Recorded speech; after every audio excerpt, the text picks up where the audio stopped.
Hola, hola, buen día. Buen día, ¿cómo están? Vamos a charlar un poquito ahora en esta semana que hemos llamado nosotros Semana del Corazón.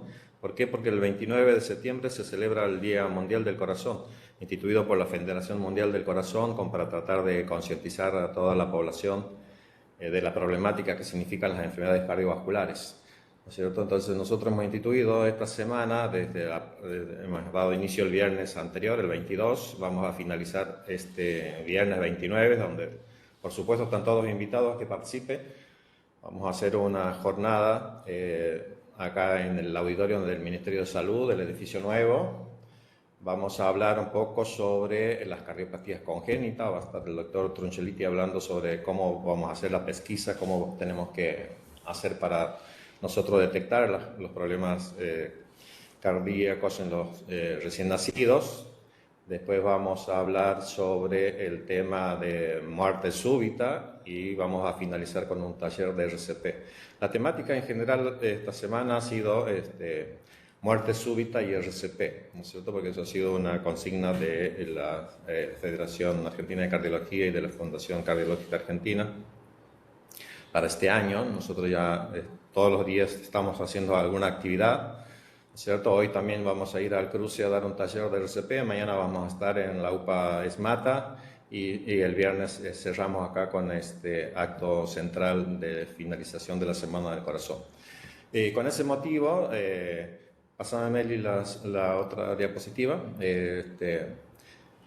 teniendo en cuenta que las enfermedades cardiovasculares son primera causa de muerte en los adultos mayores y que tenemos un gran déficit en conocer los síntomas y los signos y las pautas de alarma, sobre todo en la población general, es que nosotros hoy vamos a hablar un poco de cuáles son las manifestaciones clínicas que nosotros tenemos que conocer para estar atentos y hacer una consulta temprana. Me olvidaba comentarle, también estamos viendo que lancemos oficialmente la red para abordaje del infarto agudo con supra de nivel del ST. Este viernes, si llegamos a sacar la resolución ministerial, vamos a estar también haciendo oficial la red para abordaje del infarto agudo, si Dios quiere, este próximo viernes. Es una muy buena noticia para nosotros que venimos trabajando en este grupo de WhatsApp de hace bastante tiempo, ¿no? Y bueno, está de más hablar que la epidemia cardiovascular es la primera causa de muerte en el mundo entero, que esto va a depender de factores ambientales, así como factores genéticos. El avance de la tecnología, la mala alimentación, ha hecho que nuestros chicos tengan mayor sobrepeso, mayor obesidad. Nosotros esto les llamamos la epidemia cardiovascular porque el sobrepeso y la obesidad van a constituir lo que nosotros llamamos, los cardiólogos llamamos un síndrome cardiometabólico. Ustedes lo van a escuchar muchísimo, esto del síndrome cardiometabólico, que es cuando tenemos la presión limítrofe ahí entre 130 y 140, cuando tenemos un poco elevados los triglicéridos, cuando tenemos el colesterol bueno bajo, ¿no es cierto? Y cuando tenemos el perímetro de cintura aumentado, por supuesto, mayor de 88 en la mujer, mayor de 102 en el hombre, decimos que ya tenemos resistencia a la insulina. Eso es un dato que me gustaría remarcarlo acá porque seguimos viendo que muchos clínicos, muchos endocrinólogos incluso siguen pidiendo insulinemia basal y OMA, cosa que no ha demostrado que tenga mucha utilidad en la parte clínica. Eso nosotros lo hemos reemplazado hace muchos años en la parte de cardiología por el perímetro de cintura, que es más representante de lo que sucede con la resistencia a la insulina, ¿no es cierto? Eso nos está hablando de mayor cantidad de grasa visceral. La grasa visceral es la que produce disfunción del endotelio y que nos lleva después a la resistencia a la insulina. Eso es un dato porque el sobrepeso y la obesidad nos llevan al síndrome cardiometabólico, que si no hacemos nada con este paciente, después vendrá la diabetes y junto con la diabetes viene la enfermedad micro y macrovascular que afecta tanto al corazón como a los riñones como al cerebro, ¿no? Así que por ese motivo nosotros siempre recalcamos en controlar los factores de riesgo, acordándonos que el tema del sedentarismo y la mala alimentación, sobre todo La disminución del consumo de frutas y verduras, sumado a los alimentos ultraprocesados, llevan a que tengamos mayor cantidad de sobrepeso y obesidad en los niños y que esos niños en un futuro son potencial pacientes cardiovasculares. Pasamos a la otra. Bueno, y dentro de las enfermedades cardiovasculares, la cardiopatía isquémica y el accidente cerebrovascular son las que se llevan casi el 50% de las muertes dentro de las enfermedades cardiovasculares. Y por eso me pareció importante recordar cuáles son las manifestaciones clínicas que nosotros podemos tener cuando tenemos enfermedad aterosclerótica en nuestras arterias coronarias. Y hemos hecho un resumen acá, vamos a hablar un poquito de cada uno, vamos a ver que nosotros podemos tener lo que llamamos nosotros angina de esfuerzo, después angina inestable, podemos tener infarto agudo de miocardio, podemos tener arritmias ventriculares como manifestación, y lo que es peor, lo que después va a hablar el doctor Ruize, que lo tenemos acá al lado, que no lo vemos, pero está, es la muerte súbita, esa manifestación que no nos da tiempo a nada. Eso lo tenemos que tener siempre presente, que es una de las formas de presentación de la enfermedad aterosclerótica. Nosotros, si tenemos suerte, detectamos la angina de esfuerzo. ¿Qué es angina de esfuerzo?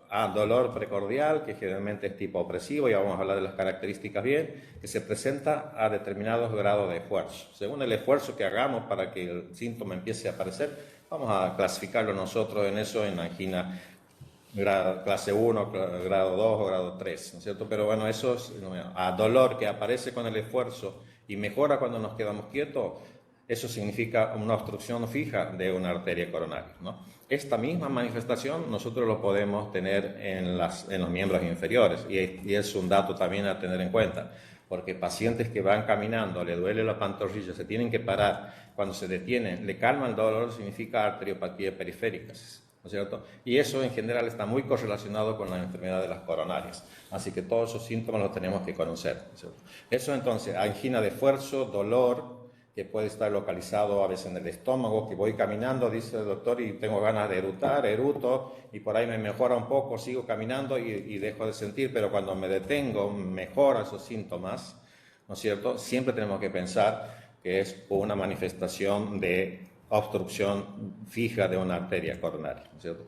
El dolor, acuérdense, puede presentarse desde el estómago, desde la parte superior del abdomen, hasta el cuello, hasta el maxilar inferior. Es muy común el maxilar inferior, puede doler el brazo, puede doler entre las escápulas, ¿no es cierto?, en la espalda, puede doler a veces hasta la mano, ¿no es cierto? Todas esas manifestaciones clínicas de la angina de esfuerzo, de la angina de pecho, como nosotros llamamos, lo tenemos que conocer, y lo tiene que conocer la población en general, ¿no es cierto? Esto no es solamente para la parte médica y para el equipo de salud, la población general debe conocer las pautas de alarma, ¿no es cierto?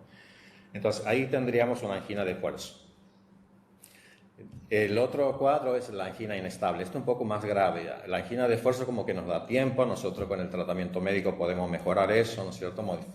Por suerte hay buenos medicamentos en cardiología, ¿no es cierto?, que evitan que progrese la enfermedad y a veces retrocede esa obstrucción y mejora la clínica del paciente. Y se puede mantener mucho tiempo con tratamiento médico. La angina inestable es dolor en reposo. Un dolor que aparece cuando no necesita que hagamos esfuerzo. Estamos quietos, estamos sentados, estamos sin hacer ningún esfuerzo y tenemos una opresión que generalmente dura pocos segundos, ¿no es cierto? Es un dolor transitorio que oprime, que da una sensación de malestar general, como de desasosiego, que te puede hacer transpirar, puedes sentir a veces como un equivalente anginoso, lo que llamamos nosotros como un episodio de falta de aire, ¿no es cierto? Y en muchos pacientes se manifiesta de diferentes formas. Eso se denomina angina de esfuerzo, lo que ahora entra dentro de lo que nosotros llamamos síndromes coronarios agudos, ¿cierto? Y que en un momento les llamamos como preinfarto. ¿Por qué les llamamos preinfarto? Porque en general esto nos está hablando que esa placa de aterosclerótica está complicada, ¿no es cierto?, que se ha formado un trombo, un coágulo, y que el mismo organismo lo destapa, se tapa y se destapa la arteria. Entonces, cuando se abre la arteria pasa el síntoma, ¿no es cierto? O cuando la arteria se cierra un poco, se espasmodiza, decimos nosotros, ahí aparece el síntoma. Cuando la arteria se relaja de vuelta, desaparece. Síndrome, antes decíamos preinfarto. ¿Por qué? Porque en general se presenta 2 o 3 días previos a lo que después llamamos el infarto agudo del miocardio, ¿no es cierto? Esta angina inestable o preinfarto nos está dando un signo de alarma que es más grave y que tenemos que actuar más rápidamente, más agresivamente con el tratamiento para ver si se estabiliza, pero en general necesita estudios complementarios. La próxima etapa ya es el infarto agudo de miocardio. ¿Infarto agudo qué significa? La arteria ya se obstruye en forma total y el organismo no lo puede abrir. El dolor dura más de 20 minutos. En el otro duraba pocos minutos, muy pocos minutos. Es transitorio, es subintrante, que el dolor viene y se va en la angina inestable. En el infarto se mantiene más tiempo y en general da más síntomas, ¿no es cierto? Casi siempre se acompaña de transpiración, decimos, se pone sudoroso, se pone pálido, con una sensación de desasosiego, y el dolor siempre, acuérdense, puede ser en la parte superior del abdomen, ¿no es cierto?, con sensación de náusea, puede ser que solamente las personas tengan sensación de disnea, de falta de aire, que transpiren y que tengan náusea con síntomas neurovegetativos, les llamamos nosotros, o lo característico es que tenga una opresión. La persona dice, me oprime, acá siento un peso, un dolor que dice, como que me aprieta algo ahí. Y que muchas veces se irradia hacia el cuello, acuérdense el maxilar inferior, acuérdense el borde interno del brazo, ¿no es cierto? Y el dolor en el dorso, en la espalda, ¿no? Todas esas manifestaciones, esas localizaciones, nosotros lo tenemos que conocer, no esperemos solamente el dolor en el tórax, en el pecho, precordial, como decimos nosotros, que es la opresión. ¿Puede manifestarse de otra forma? Sí, puede manifestarse. Siempre tenemos que tener en cuenta el contexto, el tipo de persona que estamos viendo. En general, si es una persona muy joven, si es una chica joven que tenía un problema de estrés o que tiene antecedentes de pánico, bueno, vamos a pensar en otra cosa. Pero si es una persona ya mayor de 30, 35 años, que tiene antecedentes en la familia, que es fumadora, que tiene colesterol alto, o sea, que tiene factores de riesgo, siempre tengamos en cuenta el contexto. Si es un adulto mayor, primero pensemos que puede ser un cuadro coronario. De esa forma vamos a tener menos posibilidades de equivocarnos. Es preferible que pensemos y que hagamos estudios de más y que no que hagamos de menos, ¿no es cierto? Porque en general los cuadros estos son cuadros de mucha gravedad y, como he dicho hace rato, la forma de presentación a veces, el primer síntoma de los pacientes de la manifestación es la muerte súbita. Entonces, no tenemos que esperar mucho. Es preferible que pensemos en más pacientes que pueden tener y que después que nos equivoquemos no importa. Si es una gastritis, si es un espasmo de esófago, eso nos da más tiempo, ¿no es cierto? Pero si es un infarto y después se complica con una arritmia ventricular como la que viene enseguida, eso nos cuesta una vida, ¿no es cierto? En el otro caso, bueno, habremos gastado más un estudio, un eco o un electrocardiograma. Siempre hay que hacerlo. Todos los pacientes que sospechemos que pueden estar con un problema coronario, siempre hagan el electro lo más rápido posible. Antes incluso de tomar la presión arterial, primero hagamos un electrocardiograma en los pacientes que llegan a nuestro consultorio, ¿cierto? Entonces, infarto agudo es una manifestación de obstrucción de la arteria por un trombo. Esa arteria que estaba enferma se complicó con un trombo y se obstruye. El tratamiento es abrir la arteria y lo más rápido posible, si posible en la primera hora, ¿no? Pero si llegamos entre la segunda y la tercera hora, también salvamos mucho músculo, y ese músculo cardíaco que nosotros salvamos es vida, decimos nosotros. El músculo es vida y es calidad de vida, porque la persona que ha tenido un infarto de la arteria descendente anterior que compromete el ventrículo izquierdo, si nosotros no hacemos nada, ese paciente queda con expectativa de vida ya limitada, disminuida, y con calidad de vida disminuida, ¿cierto? Así que tenemos que conocer estos síntomas de alarma. Acuérdense, pacientes mayores de 30, mayores de 35 años, adultos mayores, siempre pensemos mejor en que puede ser una forma de manifestación de la cardiopatía isquémica. Acuérdense que las mujeres en general diabéticas, un 30 o un 35% de los infartos se presentan sin dolor precordial, ¿no? Sin dolor precordial. En los pacientes diabéticos, generalmente ellos tienen alteraciones en la sensibilidad y pueden no presentar no pueden presentar el dolor característico que estamos hablando, sino solamente transpiración, decaimiento, desasosiego, disnea. Esos pueden ser los síntomas solamente. Entonces, siempre pensemos en un adulto, cualquier tipo de esas manifestaciones, tratar de pensar en un síndrome coronario agudo. Y las arritmias ventriculares, bueno, siempre hay que tenerlos en cuenta y estudiarlos, ¿no es cierto? Son contracciones prematuras que se originan en los ventrículos, ¿no es cierto? Y que lo tenemos que investigar sobre todo en personas adultas que tengan factores de riesgo. Bueno, por último nos queda la peor forma de presentación, que es la muerte súbita, que es que no nos da tiempo a nada. Eso vamos a hablar en la próxima charla. Bueno, si tienen alguna pregunta de ahí, después el doctor Ruiz se les va a contestar todo. Las localizaciones del dolor, hemos visto, las manifestaciones clínicas del dolor, lo hemos dicho, la característica, la opresión, siente como un peso en el centro del tórax. Pero la siguiente, hemos dicho todas estas localizaciones en el epigastrio, ¿no es cierto? El diagnóstico siempre tiene que ser clínico, la característica del dolor, el tipo de paciente que estamos consultando, eso nos tiene que llevar. El diagnóstico siempre vamos a decir es la clínica es la soberana. Después nosotros vamos a tratar de estratificar el riesgo con el electrocardiograma, con ecocardiograma doble, con ergometría, pero siempre el electrocardiograma tiene que ser en los primeros 10 minutos. Pasamos la próxima, Marín. Y si recordemos que el electrocardiograma, una vez que el dolor pasa, puede ser totalmente normal, no esperemos manifestación. El electrocardiograma solo nos estratifica riesgo en este caso, ¿no es cierto? Si lo hacemos intradolor, o sea, en el momento que está con el dolor, el electro tiene más capacidad de detectar, pero si no, un electro normal no descarta el diagnóstico que es clínico de síndrome coronario agudo. Y por último, recordarles esto, que el tiempo es músculo, lo que hemos hablado así, cuando más tiempo pasa, más daño del ventrículo, más pérdida de la función del corazón, ¿no es cierto? Todo esto nos lleva a, como secuela, a insuficiencia cardíaca, que es incapacidad del corazón de mantener un volumen minuto de acuerdo a las necesidades de ese organismo. Y que el tratamiento es abrir la arteria. Por ahora en nuestra provincia tenemos la angioplastía, que es abrir la arteria con un catéter, colocar un stent para que la arteria se mantenga abierta, ¿no es cierto? Y que eso lo tenemos que hacer lo más rápido posible para evitar el daño en el músculo cardíaco. Seguimos avanzando, Meli. Eso es una coronariografía, ese es un balón que se infla cuando pasan una guía los hemodinamistas, y con solo pasar la guía la sangre ya vuelve a circular y el síntoma empieza a disminuir, la arteria se empieza a abrir, ¿no es cierto? Y después hay que mantenerlos abiertas. Para eso necesitamos ya que el paciente mejore su estilo de vida, que nosotros le demos un tratamiento adecuado. Y recordemos que 8 de cada 10 infartos podemos prevenir. Eso está demostrado en todo el mundo. Si controlamos factores de riesgo, si adoptamos estilos de vida saludables, ¿no es cierto? Y abandonamos el humo del tabaco, ¿no es cierto? Y si hacemos una actividad física de moderada intensidad en forma regular. De mi parte, por ahora, nada más.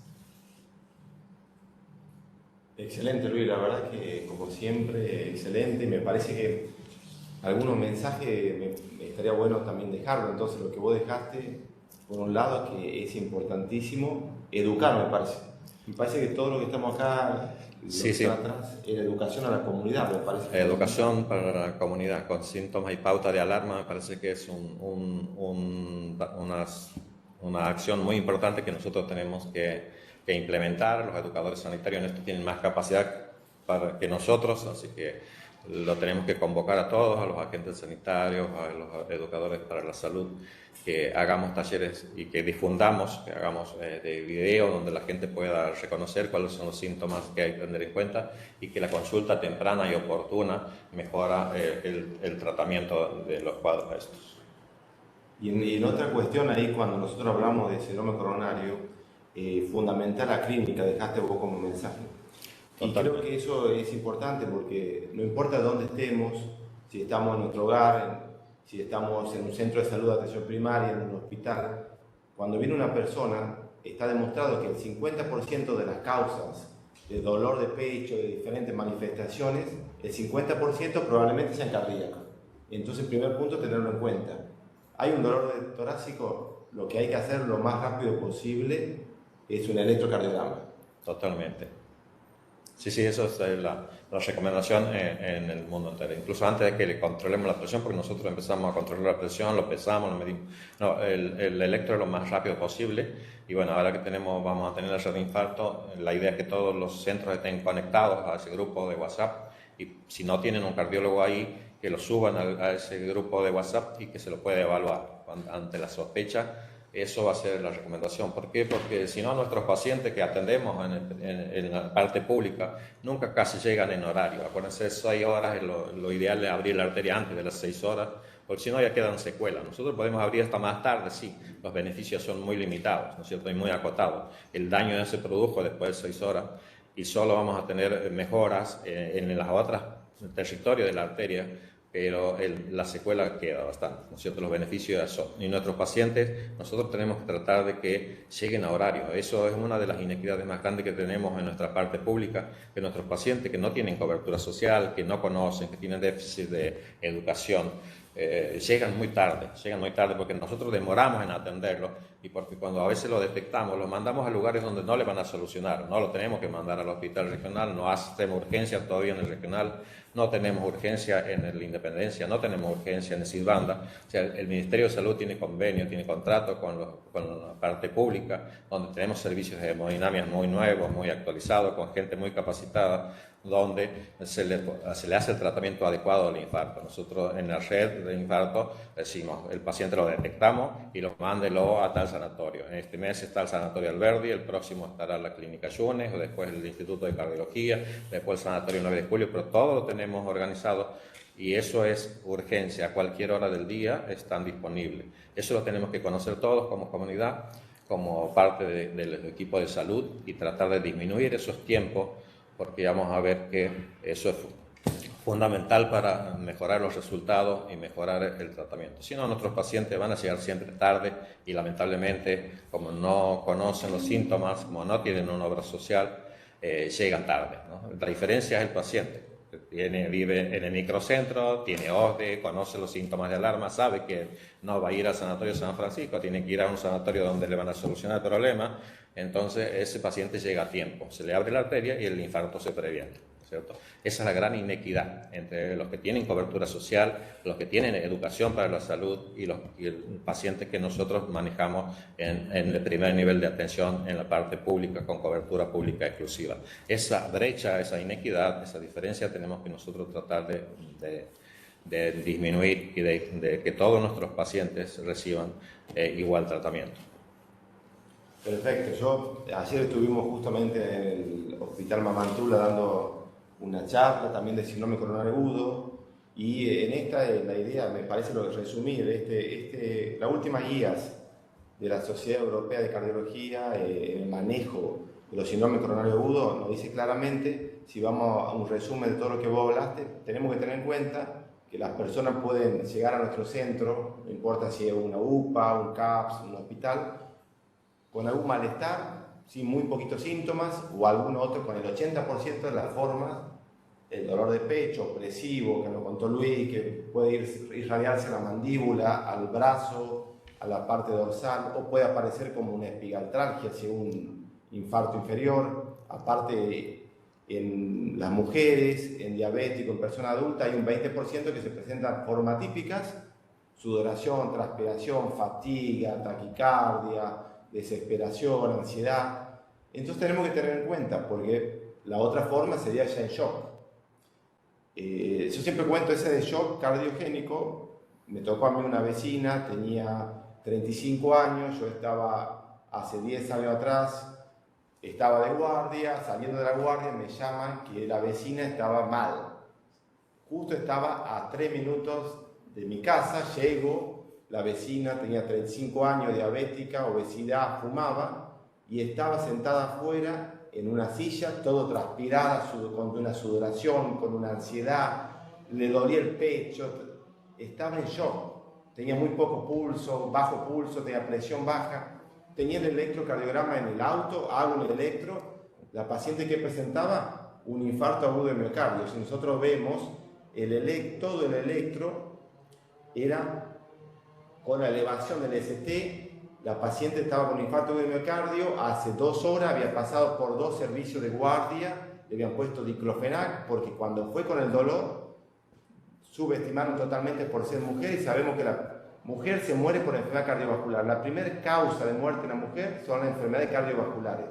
Después de la menopausia, igual o más riesgo que el hombre. Otro mensaje para llevarnos. ¿Qué pasó con ella? Rápidamente la llevamos, abrimos las arterias, tenía tapada sobre todo el tronco y la descendente anterior. Era unos minutos más y mi vecina de 35 años se moría. Por eso cuando el dolor de pecho no hay que subestimar ni por edades ni por sexo. Lógicamente, cuanto más edad tiene la persona, más chances de tener un evento cardiovascular, porque tiene más riesgo y todo lo otro que conlleva.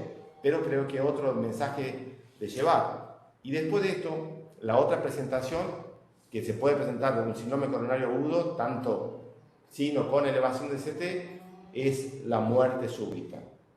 La muerte súbita es una manifestación en adultos, sobre todo, la primera causa es el infarto agudo del miocardio, la enfermedad coronaria.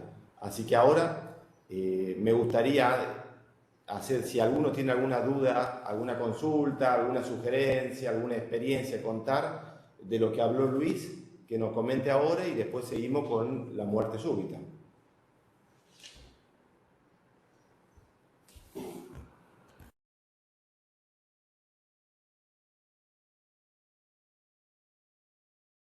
Que la persona empiece con la obstrucción de la coronaria, el infarto, más músculo se pierde, más riesgo de muertes, y entonces tenemos que actuar rápidamente. El concepto que nosotros le venimos a acompañar, a traer, es que ustedes son el primer contacto médico. Yo creo que más llamado primer contacto médico, esto a nivel mundial, es el médico, el enfermero, el emergentólogo, el paramédico, tiene el primer contacto con los pacientes y depende de dónde esté, uno tiene que cómo maneja. Si llega obviamente a una clínica que tiene hemodinamia, rápidamente la idea es que se abra la arteria antes de la hora, que desde que entró, abrirlo lo más rápido posible.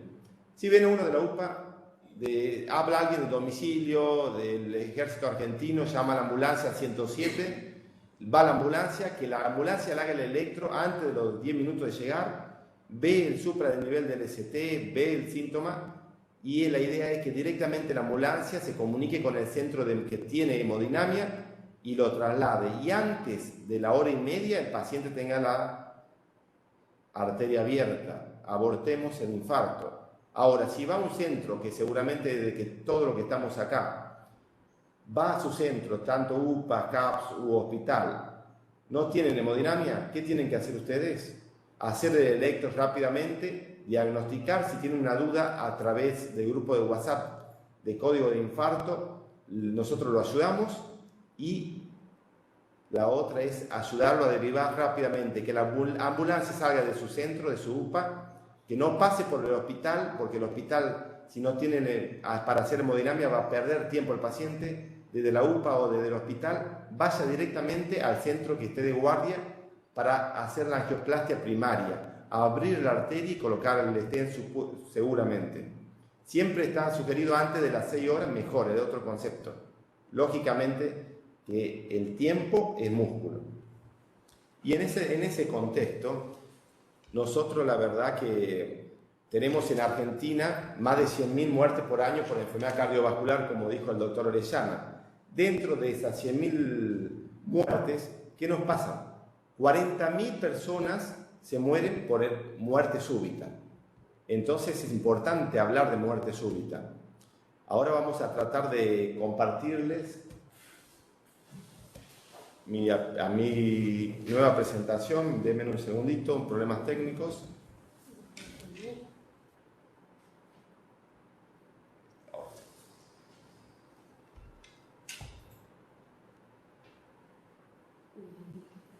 Muy amable, muchas gracias.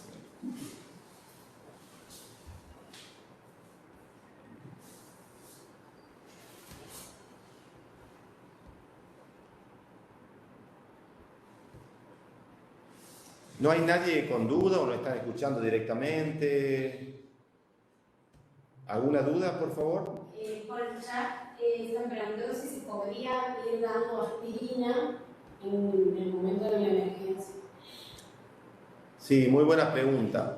Si uno tiene un infarto agudo de miocardio en el lugar de, lo primero que hay que hacer es darle 2 aspirinas de 100 miligramos, principalmente. Si tenemos heparina, hacerle un bolo de heparina, 5.000 a 10.000 unidades, y el traslado urgente. Es el concepto que tenemos que tener. Está bien, si estamos en una UPA no tenemos 2 aspirinas trasladados rápidamente. Es importantísimo. Y lo otro que es importante en todo el lado es tener un desfibrilador también, sobre todo en los hospitales, tener un desfibrilador y en las UPAs no está todavía catalogado la necesidad inmediata. Por ahora creo que cuando vaya la ley en el futuro seguramente tendremos, pero lo más importante es que la ambulancia tenga desfibrilador, porque cuando uno tiene un síndrome coronario agudo con elevación de CT, una de las causas de muerte son las arritmias. Entonces el desfibrilador también es muy importante, sobre todo en la ambulancia, que tiene que llegar cuanto antes. Bueno, ahora vamos a compartir 10 minutitos de muerte súbita. A mí me gustaría que cualquier cosa me hablen, me pregunten, me consulten, y vamos a tratar de hablar un poquito de muerte súbita, porque dentro del síndrome coronario agudo una de las causas de muerte es por muerte súbita, y 40.000 argentinos mueren por esta causa. La verdad que cuando uno define muerte súbita es aquella que se produce en forma natural, inesperada, instantánea, dentro de la hora de los comienzos de los síntomas. Una persona que se pensaba que no tenía ninguna enfermedad, que era sana, y generalmente la manifestación para llegar a eso son las arritmias, taquicardia ventricular y la fibrilación ventricular. Y si nosotros vamos a ver diferentes definiciones, como dijimos, es aparición repentina e inesperada de una parada cardíaca en una persona aparentemente que se encuentra sana y en buen estado. Muerte natural de causa cardiovascular que se produce en forma inesperada, con un corto intervalo desde el inicio de los síntomas que desencadenan habitualmente en menos de una hora, o que acontece durante todo el sueño. Y muchas veces la muerte súbita se da en deportistas.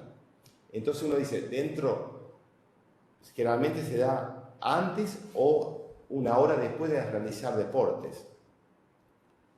Y si nosotros veríamos el electro seguramente de una persona que, por ejemplo, está haciendo fútbol, que es muy frecuente, tenemos 60.000 santiagueños que hacen deporte los fines de semana, sobre todo el fútbol, con muy poco control, que no realizan entrenamiento, no tienen hidratación adecuada, tienen un tercer tiempo con bebidas alcohólicas, con una temperatura muy alta y lamentablemente todos los fines de semana tenemos en el diario una noticia que hay una muerte súbita. Y generalmente si veríamos el electro, lo veríamos así, un electro que se empieza a desorganizar, a hacer arritmias ventriculares y al finalizar hace la fibrilación ventricular que lo lleva a la muerte súbita. Y esto es lo que nosotros vemos generalmente. Yo siempre cuento, la verdad que tenemos en Córdoba, hace unos años antes de la pandemia, hubo una maratón que llegó un maratonista, llegó a la meta y tuvo una muerte súbita, y la verdad que esa persona falleció. Posterior a la pandemia, reanudó todo el maratón de Buenos Aires, y hubo una médica chilena que tuvo una muerte súbita al llegar a la meta. Pero esa médica tuvo la suerte que había un equipo preparado y le hizo reanimación cardiopulmonar y usaron un desfibrilador externo automático. Esa médica hoy está en actividad, está realizando una actividad física recreativa y tiene un aparatito que se llama CDI, cardiodesfibrilador implantable. Entonces, por eso es importante hablar de muerte súbita, porque si vamos a ver en los diarios, seguramente todos los días a nivel nacional, porque cada 15, 20 minutos hay una muerte súbita, salen estas noticias. Y generalmente nosotros pensamos que solamente en los grandes, y también hay muertes súbitas en los niños, en los jóvenes. Generalmente las causas son enfermedades congénitas, miocardiopatía hipertróficas, anormalidad de implantación anormal de las arterias coronarias, problemas en la aorta, arritmias, y generalmente tenemos algunos casos. Tenemos un amigo, el doctor Jorge Bombau, Él es uno de los impulsores de la ley que ahora de muerte súbita que tenemos en Argentina, gracias a Dios. Lo llevó a tomar esta bandera de luchar por toda la ley de muerte súbita el doctor, por una gran desgracia que tuvo. Tuvo hace unos años, Beltrán, 14 años, era su hijo. Fue con el colegio a hacer una actividad física recreativa en un club de Buenos Aires, mientras corría una posta. Antes de llegar a la meta, Beltrán se empezó a sentir mal, todo de afuera pensando que estaba cansado, lo animaba, llegó Beltrán a la meta, se desplomó Beltrán de 14 años, estaba lleno de profesores de educación física, nadie atinó a hacerle la compresión torácica, al empezar reanimación cardiopulmonar, sí, a ir a buscar a la médica porque estaba en un club realmente muy completo ahí de toda la Argentina. Creo que el club que más deporte tenía, más sistema de seguridad supuestamente, fue a buscar a la médica que estaba a 100 metros. La médica salió rápidamente con un autito que tenía tipo carrito de golf, se olvidó de levantar el desfibrilador, tenía 3 desfibriladores en la pared, llegó la médica. Después de 5 minutos seguramente llegó, empezó a hacer las compresiones, no usaron el DEA porque se olvidó y Beltrán lamentablemente falleció. Y nosotros vemos que en realidad, sobre todo en los jóvenes, tienen muchas posibilidades de sobrevida si uno hace la reanimación cardiopulmonar y uso del DEA. Seguramente Beltrán hoy estaría vivo. Entonces por eso creo que hay que promocionar y hablar de muerte súbita.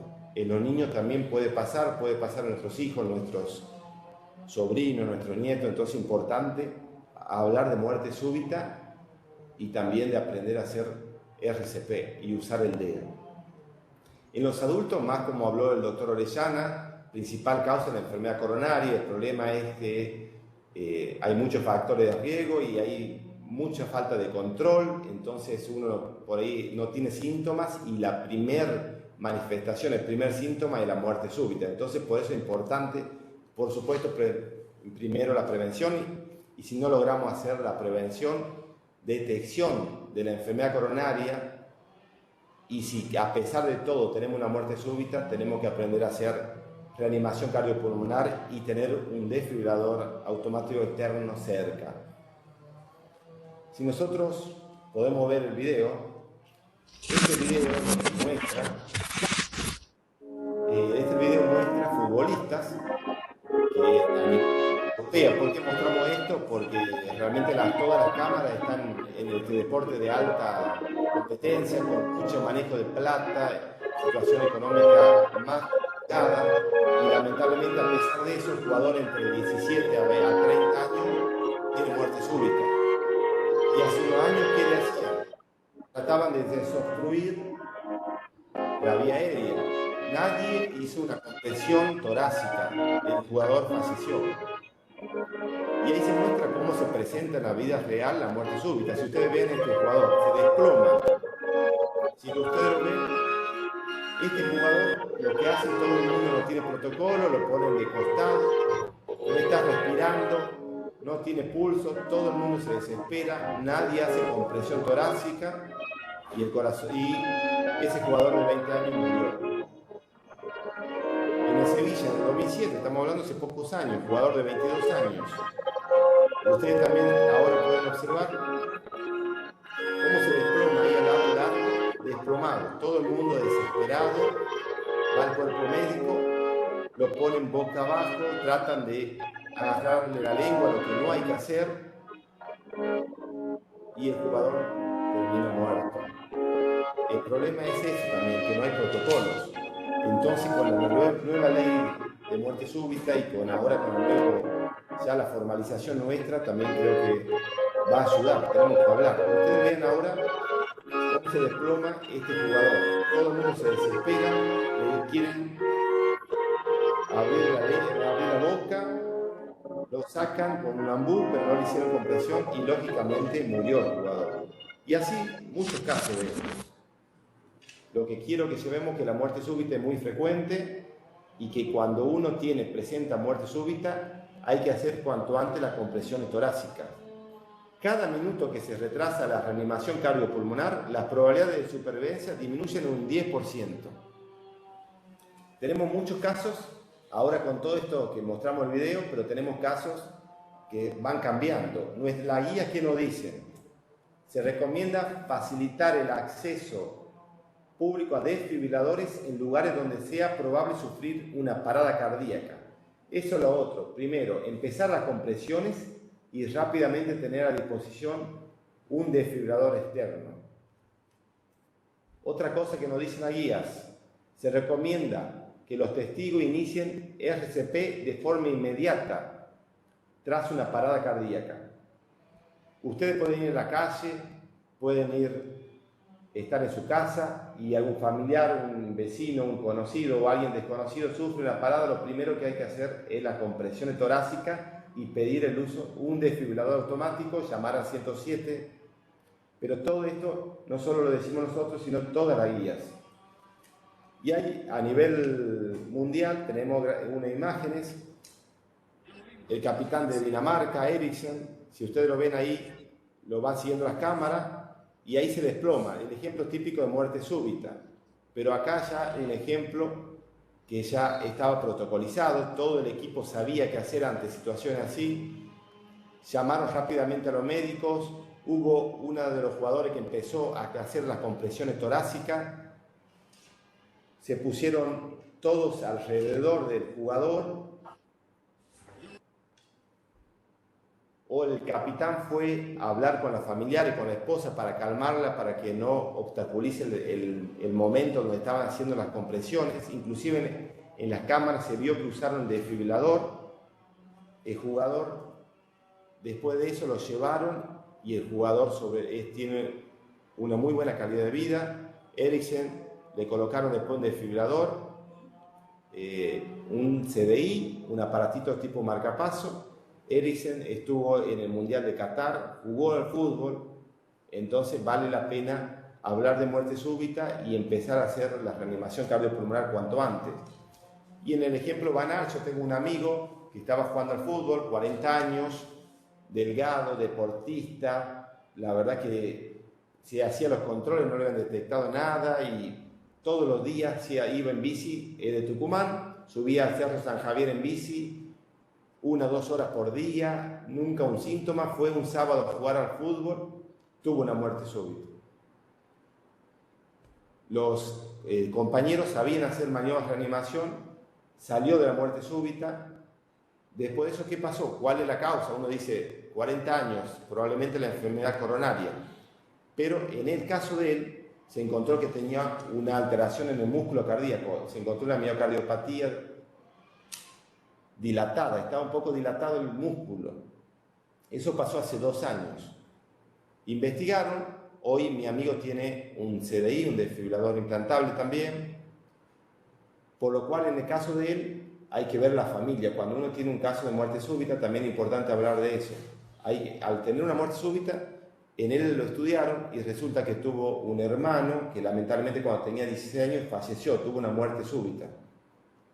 Pero al hermano no se le hizo autopsia, no se lo estudió, entonces, y a la familia no se buscó causa tampoco. Seguramente el hermano tuvo una muerte súbita por una patología similar. Estudiaron a los 2 hermanos vivos y a uno de los 2 encontraron la misma patología que él. También el otro hermano tiene un CDI. Entonces también cuando uno habla de muerte súbita, también es importante, si uno tiene antecedentes de algún familiar, estudiarse. Y uno también recomendar a los pacientes hacer un gran estudio si tienen familiar con muerte súbita. Por eso es importante hablar y consultar de antecedentes familiares. Bueno, para ir cerrando, seguramente le invitamos que todos hagan curso de RCP. Vamos a hablar de la cadena de supervivencia muy rápidamente, pero lo importante es practicar. Uno tiene que tener en cuenta que la reanimación cardiopulmonar salva vida. Lo primero que uno, al reconocer la muerte, la parada cardíaca de una persona, si uno va caminando, tiene que ver, primero, que el lugar sea seguro. Si uno tiene en la calle, se desploma una persona, y lo primero que tiene que hacer es que alguien pare el tránsito o sacarlo a la vereda y constatar que la persona no respira, no tiene pulsos. Entonces pedir a alguien rápidamente que llame al 107.